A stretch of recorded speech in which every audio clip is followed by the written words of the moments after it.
ขณะนักโทษกำลังทานข้าวอยู่ครึ่งทางจู่ๆเขาก็มีความคิดที่กล้าหาญเมื่อเห็นว่าเจ้าหน้าที่เรือนจำไม่สนใจที่นี่เขาแอบพันเชือกไว้ที่นิ้วมือจากนั้นเขาก็โกหกว่าเขาต้องไปห้องน้ำแม้ว่าฝ่ายตรงข้ามจะเห็นด้วยแต่กลับตั้งข้อเรียกร้องที่เกินไปนั่นคือเขาต้องเขย่ากิ่งไม้ตลอดเวลาเพื่อให้พวกเขาเห็นมิฉะนั้นจะยิงเขาให้ตายเขาฟังแล้วไม่รู้สึกตื่นตระหนกเลยแต่เขาหาที่ซ่อนที่ค่อนข้างปลอดภัยเพื่อป้องกันไว้ก่อนเจ้าหน้าที่เรือนจำยังคงยิงเตือนเขาอยู่เรื่อยๆเขาจึงทำได้เพียงไปห้องน้ำพร้อมกับตะโกนว่าตนยังอยู่ที่นี่แต่ในที่คนอื่นมองไม่เห็นเขากำลังแอบพันเชือกที่มือไปที่ต้นไม้จากระยะไกลเห็นว่ากิ่งไม้ยังคงเขย่าอยู่แต่กลับไม่มีเสียงของผู้ชายในขณะนั้นเจ้าหน้าที่เรือนจำเฟรนลีสังเกตเห็นว่ามีบางอย่างผิดปกติจึงรีบยิงไปทางนั้นแต่กลับกลายเป็นว่ามันว่างเปล่าเมื่อเห็นเช่นนั้นเขาก็วิ่งไปทันทีแต่เมื่อเขามาถึงที่นี่บนพื้นเหลือเพียงเชือกยาวเส้นหนึ่งเขาวิ่งหนีนำสุนัขมาที่นี่ขณะนี้ชายคนหนึ่งได้มาถึงบ้านหลังหนึ่งแล้วเขารู้ดีว่าคนอื่นจะตามมาเร็วๆนี้เขาต้องคิดหาวิธีที่จะชะลอเวลาดังนั้นเขาจึงหลอกเด็ก2 คนให้พวกเขานำขวานมาเพื่อฟันโซ่ที่ขาของเขาจากนั้นเขาก็ใช้ผ้าพันส่วนที่เหลือแต่จะหลบหนีการติดตามของสุนัขตำรวจได้อย่างไรนี่แน่นอนว่าไม่ใช่เรื่องยากสำหรับเขาที่เป็นอดีตทหารเขาให้เด็กผิวสีหามาพริกไทยให้เขาแล้วโรยมันตามข้างทางก็จะสามารถปกปิดกลิ่นตัวของเขาได้ดีแบบนี้เขาก็จะมีเวลาพอที่จะหนีแน่นอนว่าเมื่อเจ้าหน้าที่เรือนจำมาพร้อมกับสุนัขตำรวจจามเพราะพริกไทยที่ไหนจะสามารถติดตามได้อีกเห็นโซ่เหล็กที่เหลืออยู่บนเสาไม้เจ้าหน้าที่เรือนจำรู้ว่าผู้ชายหลบหนีไปแล้วแต่วันถัดมาเขาก็ถูกจับกลับมาทุกคนต่างมีสีหน้าที่ไม่เชื่อไม่คิดว่าครั้งนี้จะเร็วกว่าครั้งก่อนนี่ไม่ใช่ครั้งแรกที่เขาพยายามหลบหนีจากคุกเพื่อป้องกันไม่ให้เขาหลบหนีอีกครั้งเจ้าหน้าที่เรือนจำจึงเพิ่มโซ่ที่ข้อเท้าให้เขาอีก1 เส้นแต่ถึงอย่างนั้นผู้ชายก็ยังไม่ยอมแพ้ความคิดที่จะหลบหนีคืนวันนั้นเขาใช้โอกาสที่ทุกคนกำลังจัดงานเต้นรำเขาจึงเริ่มเลื่อยพื้นด้านล่างทันทีเพื่อนร่วมงานพยายามปกป้องเขาอย่างเต็มที่ตั้งใจทำเสียงดังให้มากเพื่อไม่ให้เจ้าหน้าที่เรือนจำสังเกตเห็นด้วยความช่วยเหลือจากทุกคนเขาก็เลื่อยเปิดได้อย่างรวดเร็วและพอดีกับเวลานอนเมื่อผู้ดูแลมาตรวจห้องนักโทษคนหนึ่งก็แกล้งทำเป็นมีเรื่องจะรายงานเพื่อพาเขาไปที่ข้างเตียงของตัวเองเพื่อสร้างโอกาสให้กับผู้ชายเห็นได้ชัดว่าความสนใจของอีกฝ่ายถูกมากดึงดูดได้สำเร็จเขาจึงรีบใช้โอกาสนี้ปีนเข้าไปใต้เตียงนักโทษอีกคนก็ตามเขาไปปีนลงไปด้วยไม่นานเจ้าหน้าที่เรือนจำก็ได้ยินเสียงจากข้างนอกจึงรีบวิ่งออกไปเพื่อนของเขายังไม่ทันได้ข้ามรั้วลวดหนามก็ถูกยามที่ลาดตระเวนจับได้แต่ทุกอย่างเขาทำแบบนี้โดยตั้งใจเป้าหมายคือเพื่อดึงความสนใจของเจ้าหน้าที่เรือนจำเพื่อให้ผู้ชายมีเวลาหลบหนีมากขึ้นไม่นานอีกฝ่ายก็ส่งสุนัขตำรวจออกมาขณะนี้เขาได้มาถึงริมแม่น้ำเล็กๆเขาก็วิ่งต่อไปอย่างไม่หยุดวิ่งไปจนถึงรุ่งเช้าเพื่อป้องกันไม่ให้ถูกสุนัขตำรวจติดตามเขาจึงตั้งใจกระโดดไปมาข้างรั้วลวดหนามเพื่อทำให้เส้นทางการเคลื่อนไหวของเขาสับสนแน่นอนว่าสุนัขตำรวจมาถึงที่นี่ก็ทำให้มันสับสนในทันทีทำไมถึงมีกลิ่นของผู้ชายอยู่ทั่วทุกที่ไม่มีระเบียบอะไรเลยพวกมันก็แค่สามารถขุดไปขุดมาอย่างซ้ำๆเจ้าหน้าที่เรือนจำก็ไม่เข้าใจว่านี่มันเกิดอะไรขึ้นผู้ชายเพื่อไม่ให้มีกลิ่นติดอยู่ที่พื้นปีนขึ้นไปบนลวดเหล็กโดยตรงหรืออาจจะวิ่งเข้าไปในคอกหมูโดยตั้งใจเพื่อไปติดกลิ่นหมูเขาไม่เชื่อว่าฝ่ายตรงข้ามจะจับเขาได้อีกครั้งไม่นานเจ้าหน้าที่เรือนจำที่รับผิดชอบการจับกลุ่มก็กลับมาขับรถเพราะสุนัขตำรวจของพวกเขาถูกทำให้ตายโดยตรงดูสิครับผู้บัญชาการผู้ชายคนนั้นทำเรื่องดีๆให้กับสุนัขมันตายแล้วมันวิ่งจนตายผู้ฝึกสุนัขกอดสุนัขและร้องให้อย่างหนักไม่คิดเลยว่าฝ่ายตรงข้ามจะวิ่งได้ขนาดนี้แม้แต่สุนัขตำรวจยังไม่ใช่คู่ต่อสู้ของเขาไม่นาน1 สัปดาห์ก็ผ่านไปวันนั้นมาร์คได้รับนิตยสารเล่มหนึ่งเขาเปิดดูและพบว่าเป็นของที่ผู้ชายส่งมาเมื่อเห็นตรงนี้เพื่อนๆทุกคนรู้สึกดีใจเขาทำสำเร็จจริงๆแต่ในคืนถัดมาเขาก็ถูกจับกลับมาอีกครั้งเขานอนอยู่บนพื้นหายใจไม่ออกดูเหมือนเขาจะได้รับความทุกข์ทรมานไม่น้อยรอจนกว่าผู้คุมจะเดินออกไปทุกคนรีบช่วยเขาขึ้นไปนอนบนเตียงและเหตุผลที่เขาต้องหลบหนีจากคุกซ้ำแล้วซ้ำอีกก็เพราะเมื่อไม่นานมานี้แม่ของเขาเสียชีวิตตามกฎแล้วเขาสามารถกลับไปทำหน้าที่ลูกได้แต่ผู้คุมกลับกลัวว่าเขาจะหลบหนีไม่เพียงแต่ไม่อนุญาตให้เขาลายังถูกขังในห้องมืดอีกด้วยจนกระทั่งแม่ของเขาถูกฝังจึงปล่อยเขาออกมาผู้ชายแค่ต้องการไปดูที่หลุมศพของแม่แต่ผู้ดูแลกลับไม่อนุญาตดังนั้นเขาจึงคิดถึงการหลบหนีจากคุกเขาเคยเป็นทหารที่ได้รับคำชมทางทหารแต่กลับถูกตัดสินจำคุก2 ปีจากการทำลายทรัพย์สินของรัฐในตอนแรกทุกคนไม่ชอบเขาเพราะเขามักจะพูดคุยโวเสมอจนถึงวันนั้นพวกเขาจึงได้รู้จักผู้ชายคนนี้อย่างแท้จริงทุกคนกำลังพูดคุยกันอยู่โดยบังเอิญพูดถึงคนที่กินช็อกโกแลต10 ชิ้นใน15 นาทีและยังมีเครื่องดื่มเย็นอีก7 แก้วในขณะนั้นผู้ชายกลับประกาศว่าเขาสามารถกินไข่ได้50 ฟองทำให้ทุกคนตกใจเป็นอย่างมากไม่มีใครสามารถกินไข่50 ฟองได้ชัดเจนว่าผู้ต้องขังคิดว่าเขากำลังพูดคุยโวเพราะมันหนักถึง5 กิโลกรัมระบบย่อยอาหารของคนไม่สามารถรับได้เลยเพื่อเหตุนี้เขาจึงได้เดิมพันกับทุกคนว่าตัวเขาจะกินให้หมดภายใน1 ชั่วโมงแต่มีเงื่อนไขว่าห้ามอาเจียนมิฉะนั้นจะต้องคืนเงินเดิมพันทั้งหมดไม่นานไข่50 ฟองก็ถูกนำมาเสิร์ฟเพื่อเดิมพันนี้ผู้ชายไม่ได้กินอาหารตลอดทั้งวันขณะที่เจ้าหน้าที่เรือนจำกดนาฬิกานับถอยหลังการท้าทายเริ่มต้นอย่างเป็นทางการเมื่อขึ้นเวทีเขาได้แสดงให้เห็นถึงความสามารถที่ไม่ธรรมดาแทบจะใช้เวลา10 วินาทีต่อไข่1 ฟอง ความเร็วในการปอกไข่ข้างๆยังตามเขาไม่ทันเลยทุกคนต่างจ้องมองเขาอย่างไม่กระพริบตาแต่เมื่อเขากินไข่ใบที่24ลงไปเขาเริ่มรู้สึกว่ากินไม่ลงแล้วความเร็วในการกินก็ช้าลงมากเพื่อเร่งการย่อยอาหารของเขาทำการสควอตไปพร้อมกับการกินเมื่อเขากินถึงไข่ใบที่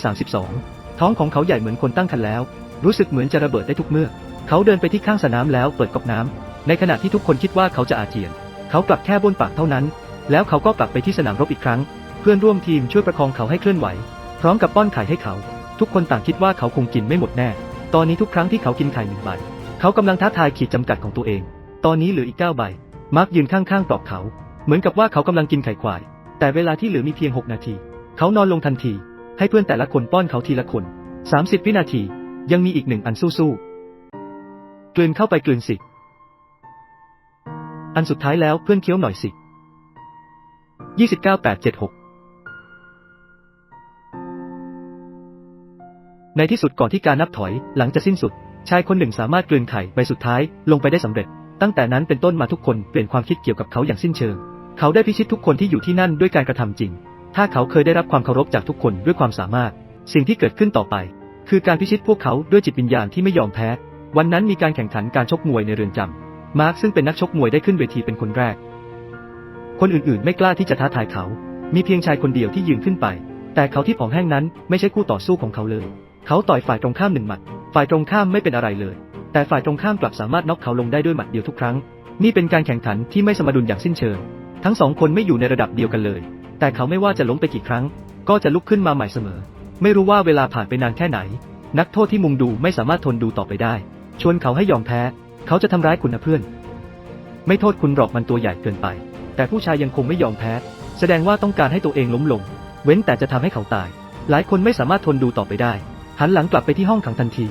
มันโหดร้ายเกินไปจริงๆแม้แต่มาร์กเองก็ไม่สามารถสู้ต่อได้ชวนเขาให้ยอมแพ้อย่าลุกขึ้นมาอีกแต่ผู้ชายยังคงใช้แรงที่เหลืออยู่โจมตีเขาไม่มีทางเลือกเขาจึงต้องชกเขาล้มลงแล้วก็เงียบๆออกจากไปทิ้งไว้เพียงผู้ชายที่ยังคงชกอยู่ในสนามตั้งแต่นั้นมาทุกคนก็ไม่กล้ามองเขาต่ำต้อยอีกค่อยๆเขาก็เริ่มเข้ากับกลุ่มนี้ยิ่งใช้เวลากับพวกเขานานขึ้นพวกเขาก็ยิ่งรู้สึกว่าผู้ชายคนนี้มีเสน่ห์พิเศษไม่ว่าจะอยู่ในสภาพแวดล้อมที่เลวร้ายแค่ไหนเขามักจะสามารถเผชิญหน้าด้วยรอยยิ้มเสมอคนอื่นเห็นงูต่างก็หลบหนีแต่เขากลับจับมันเล่นด้วยมือเปล่าวันนั้นเจ้าหน้าที่เรือนจำให้พวกเขาปูถนนทั้งเส้นให้เสร็จภายในวันเดียวมิฉะนั้นจะต้องได้รับโทษทุกคนคิดว่านี่เป็นไปไม่ได้ชัดเจนว่าพวกเขาทำแบบนี้โดยตั้งใจแต่มีเพียงผู้ชายคนเดียวที่มีความมุ่งมั่นเต็มที่ยิ่งพวกเขาเอาแต่สร้างปัญหาให้ตัวเองก็ยิ่งต้องทำให้เห็นค่อยๆเพื่อนรอบข้างก็ได้รับแรงบันดาลใจจากจิตวิญญาณที่ไม่ยอมแพ้ของเขาทุกคนเริ่มตั้งใจทำงานอย่างเต็มที่ทุกคนเหมือนถูกกระตุ้นด้วยพลังงานขุดดินด้วยพลั่วอย่างเต็มที่สิ่งนี้ทำให้เจ้าหน้าที่เรือนจำที่อยู่ข้างๆมองตาค้างสุดท้ายพวกเขายังทำภารกิจเสร็จก่อนเวลาไป2 ชั่วโมงสิ่งนี้ทำให้เจ้าหน้าที่เรือนจำไม่สามารถหาข้ออ้างลงโทษพวกเขาได้แต่โชคชะตากลับเล่นตลก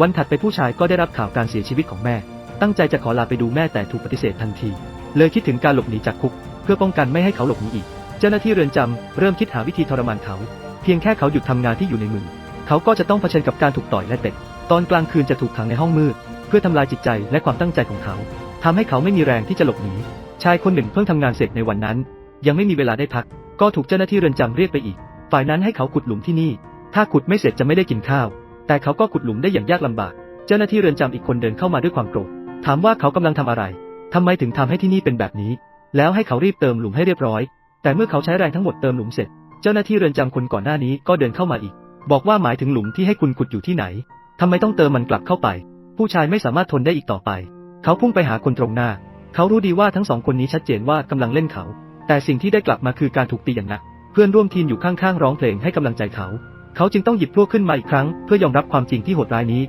จนถึงกลางคืนเขาจึงขุดหลุมนี้ออกมาอีกครั้งทำไมดินพวกนี้ถึงอยู่ที่นี่ฉันไม่รู้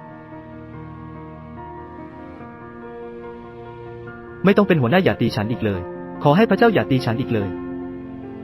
คุณพูดว่าอะไรดูในนามของใครลุกโอ้พระเจ้าฉันขอให้พระเจ้าอย่าตีฉันอีกเลยเผชิญกับการทรมานที่ไม่มีที่สิ้นสุดผู้ชายในที่สุดก็ยอมแพ้บอกว่าจะเชื่อฟังในอนาคตไม่คิดที่จะหลบหนีจากคุกอีกต่อไปคุณยังหลบหนีอยู่ไหมไม่ฉันไม่หลบหนีแล้วฉันกลับสู่เส้นทางที่ถูกต้องถ้าคุณวิ่งอีกฉันจะฆ่าคุณเมื่อเห็นภาพนี้เพื่อนร่วมงานรู้สึกผิดหวังอย่างมากไม่คิดว่าเขาจะยอมแพ้เร็วขนาดนี้กลับไปที่ห้องขังหลังจากนั้นทุกคนก็ไม่พูดคุยกับเขาอีกแม้แต่ตอนที่เขาล้มก็ไม่มีใครเข้ามาช่วยผู้ชายก็มองพวกเขาด้วยความไม่เชื่อเพื่อนในคุกเคยสนิทกันตอนนี้กลับกลายเป็นแบบนี้ เมื่อถึงเวลาทานข้าวทุกคนต่างแย่งอาหารในชามของเขาทำให้เขาต้องอดอาหารหลังจากนั้นเขาก็เปลี่ยนไปเสิร์ฟชาและน้ำให้กับเจ้าหน้าที่เรือนจำแทบจะเหมือนกับเป็นคนใช้ที่เชื่อฟังเพื่อนๆไม่เชื่อว่าเขาจะกลายเป็นแบบนี้เขาเคยไม่ยอมแพ้ต่ออุปสรรคใดๆแต่ตอนนี้กลับกลายเป็นสุนัขรับใช้ของพวกเขาคุณตีหัวหน้าจนได้คุณไปเอาลูกมาเขาก็เริ่มเรียนรู้ที่จะประจบเจ้าหน้าที่เรือนจำหัวหน้าสั่งให้เขานำเต่าขึ้นรถไปกินในตอนกลางคืนแต่ไม่คิดว่าในวินาทีถัดไปผู้ชายก็สตาร์ทรถและขับออกไปเลยที่แท้ทั้งหมดนี้เป็นแผนการของเขาแกล้งทำเป็นยอมแพ้เพื่อหลอกฝ่ายตรงข้ามเพื่อหาวิธีหลบหนีตั้งแต่ต้นจนจบเขาไม่เคยเปลี่ยนแปลงเขายังคงเป็นลุคที่ไม่ยอมแพ้มาร์กก็รู้ว่าเขากำลังแกล้งอยู่จึงตามเขาออกไปด้วยเจ้าหน้าที่เรือนจำต้องการขับรถไปไล่ตามแต่กลับพบว่ากุญแจรถทั้งหมดถูกเขาดึงออกไปแล้วพวกเขามาถึงริมแม่น้ำเล็กๆก่อนอื่นก็ซ่อนรถด้วยกิ่งไม้จากนั้นก็เลื่อยโซ่ตรวนออกมาร์กก็ชมชายคนนั้นอย่างมากการแสดงที่ยอดเยี่ยมกลับหลอกเจ้าหน้าที่เรือนจำทั้งหมดได้เมื่อถึงกลางคืนพวกเขาก็พบทางเล็กๆตามทางนี้ก็จะไปถึงเมืองเล็กๆเจ้าหน้าที่เรือนจำยากที่จะพบแต่ชายคนนั้นกลับบอกว่าเขาไม่ต้องการหลบหนีอีกต่อไปเราก็ถึงเวลาที่จะต้องแยกจากกันเขาแค่หวังว่ามาร์กจะสามารถหลบหนีได้สำเร็จตอนนั้นอย่าลืมส่งนิตยสารมาให้ตัวเองด้วยเธอยังคงเป็นเพื่อนที่ดีของฉันลุกดูแลตัวเองด้วยจากนั้นเขาก็หันหลังและเดินจากไปส่วนผู้ชายก็เดินตรงไปที่โบสถ์เริ่มสะท้อนถึงชีวิตครึ่งแรกของเขาตอนนี้ความปรารถนาที่จะส่งแม่ไปยังสุสานก็สำเร็จแล้วเขาไม่มีความกังวลอีกต่อไปในขณะนั้นมาร์กก็เดินเข้ามาเขาเข้ามาและชักชวนผู้ชายให้ยอมแพ้ที่แท้เขาเพิ่งจะออกไปก็ถูกเจ้าหน้าที่เรือนจำจับพวกเขาตั้งใจจะฆ่าเธอแต่ฉันได้พูดคุยกับพวกเขาแล้วฉันให้พวกเขารับรองว่าถ้าเธอเลือกยอมแพ้กลับไปก็ยังสามารถเป็นเหมือนเดิมได้เมื่อเผชิญกับเงื่อนไขที่เพื่อนเสนอเขากลับแค่ยิ้มอย่างเบาๆแล้วก็เดินตรงไปที่หน้าต่างฉันกับพวกเธอ